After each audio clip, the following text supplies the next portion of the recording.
Hello friends, நான் உங்கள் கணேஷ். நீங்கள் பார்த்துருக்குது டேஸ்ட் வித் அண்ணாச்சி. இன்றைக்கி வெண்டைக்காயை வச்சு அருமையான மோர் குழம்பு செய்யலாம். அதுக்கு நான் ஒரு 200 கிராம் வெண்டைக்காயை சுத்தம் பண்ணிவிட்டு இந்த மாதிரி கட் பண்ணி வச்சுருக்கேன். அதுக்கு ஒரு ஸ்பெஷலாக ஒரு மசாலா ரெடி பண்ணிக்கலாம். ஒரு 3 டேபிள் ஸ்பூன் அளவுக்கு தேங்காய் துருவல் எடுத்துக்கோங்க. அதில் ஒரு 2 பீஸ் இஞ்சி அதை கட் பண்ணி சேர்த்துக்கலாம். கூடவே சின்ன வெங்காயம் ஒரு 5 பீஸ் அதையும் சேர்த்துக்கோங்க. இப்போது நான் இதில் ஒரு அரை ஸ்பூன் அளவுக்கு சீரகம் சேர்த்துருக்கேன். அப்புறம் காரத்துக்கு 3 பச்சை மிளகாய், உங்களுக்கு காரத்துக்கு தகுந்த மாதிரி முன்ன பின்ன சேர்த்துக்கலாம்.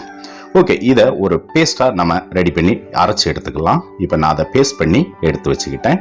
இந்த அளவுக்கு அரைச்சி எடுத்துக்கோங்க. இப்போது நான் ஒரு 150 மில்லி தயிர், ரொம்ப புளிக்காத தயிர், அதாவது வீட்டிலேயே செஞ்ச தயிர் எடுத்திருக்கேன். அதை நல்லா கட்டி இல்லாத அளவுக்கு ஒரு விஸ்க் வச்சோ அல்லது ஃபோர்க் வச்சோ நல்லா அடித்து எடுத்துக்கோங்க. இந்த அளவுக்கு கட்டி இல்லாமல் இருக்கட்டும், அப்போ தான் குழம்பு திரதிரையாக இல்லாமல் இருக்கும். அது ஒரு பக்கம் இருக்கட்டும். இப்போ நம்ம ஒரு கடாயில் ஒரு டேபிள் ஸ்பூன் அளவுக்கு எண்ணெய் ஊற்றிக்கோங்க. அதில் நம்ம ஏற்கனவே கட் பண்ணி வச்ச அந்த வெண்டைக்காயை சேர்த்துக்க.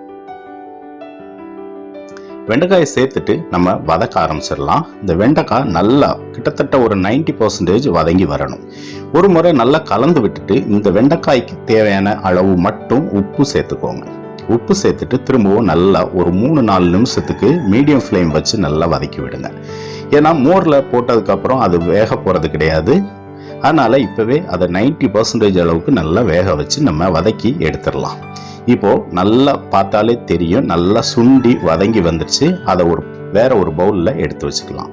இப்போ அதே கடாயில் கூடுதலாக ஒரு டேபிள் ஸ்பூன் எண்ணெய் ஊற்றி அது சூடானதும் ஒரு ஸ்பூன் கடுகு, அது பொரிஞ்சு வந்ததும் ஒரு அரை ஸ்பூன் சீரகம், அதுவும் பொரிஞ்சு வந்ததும் ஒரு 10-15 சின்ன வெங்காயத்தை கட் பண்ணி வச்சுருக்கேன், அதையும் சேர்த்து கொஞ்சமாக கருவேப்பிலை சேர்த்து வதக்க ஆரம்பிச்சிடலாம்.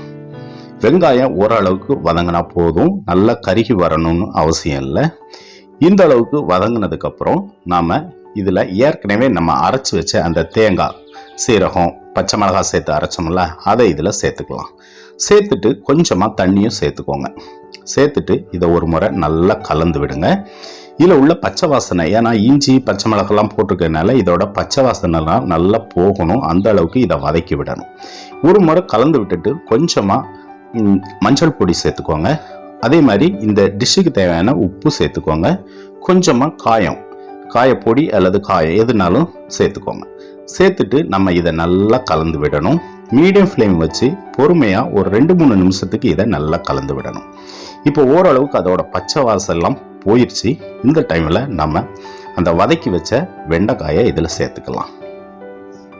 சேர்த்துட்டு ஒரு முறை நல்லா கலந்து விட்டுருங்க. வெண்டைக்காயோட அந்த மசாலாலாம் மிக்ஸ் ஆகிற அளவுக்கு நல்லா கலந்து விட்டுட்டு ஒரு 300 மில்லி நான் தண்ணி சேர்த்துக்கிறேன். தண்ணி சேர்த்துட்டு திரும்பவும் ஒரு முறை நல்லா கலந்து விட்டுருங்க. கலந்து விட்டு இதை நம்ம ஒரு 2-3 நிமிஷத்துக்கு நம்ம கொதிக்க விட போகிறோம். இப்போது ஒரு கொதி வந்ததுக்கப்புறம் மூடி போட்டு கொதிக்க விடலாம். கொதி வந்ததுக்கப்புறம் மூடி போடுங்க. கொதி வரதுக்கு முன்னாடி மூடி போட வேண்டாம். இப்போ நல்ல ஒரு கொதி வந்துருச்சு. இந்த டைமில் நம்ம மூடி போட்டு ஒரு 2 நிமிஷத்துக்கு கொதிக்க விடலாம். இப்போ 2 நிமிஷத்துலேருந்து 3 நிமிஷம் வரைக்கும் நல்லா கொதி வந்திருக்கு. மூடி போட்டு இந்த டைமில் அதை ஒரு முறை கலந்து விட்டுருங்க.